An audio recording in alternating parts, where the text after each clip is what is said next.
अल्लाह रब्बुल आलमीन अल हकीम है, ऑल वाइज, अल अलीम है, ऑल नोइंग। उसकी उसकी हिकमत और उसके इल्म की लिमिटेशन नहीं है। और हमारा जो इल्म है और हमारी जो हिकमत विजडम है वो लिमिटेड है। ये इस ग्लास की तरह, अब आप देखें इस ग्लास में आप एक लिमिटेड वाटर ही समा सकते हैं ना जी, लामहदूद पानी को इसमें दाखिल नहीं कर नहीं सकते, कर इसकी सकते। कैपेसिटी नहीं है, इसमें इतना ही भर पाएगा। हमारी इतनी कैपेसिटी नहीं है कि हम गॉड के तमाम विजडम को समझ सकें। हमारी इतनी कैपेसिटी ही नहीं है कि गॉड के पूरे नॉलेज का हम अहाता कर सके।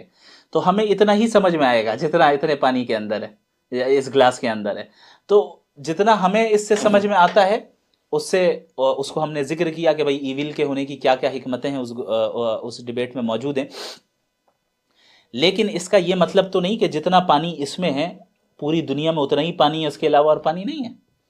तो किसी चीज़ की हिकमत और विजडम अगर हमें समझ में नहीं आ रही है, इसका मतलब ये नहीं है कि उसके पीछे विजडम नहीं है। और इस चीज़ को एक एथिस्ट भी अपने डेली लाइफ में इस प्रिंसिपल को एक्सेप्ट करता है। जब आप किसी डॉक्टर के पास जाएं और आपकी तबीयत ख़राब हो, आप अपने सिम्टम्स बताएं, डॉक्टर आपको दवाई लिख कर देता है। क्या आपको इस बात का इल्म होता है कि हर दवाई के पीछे क्या हिकमत और क्या विजडम है?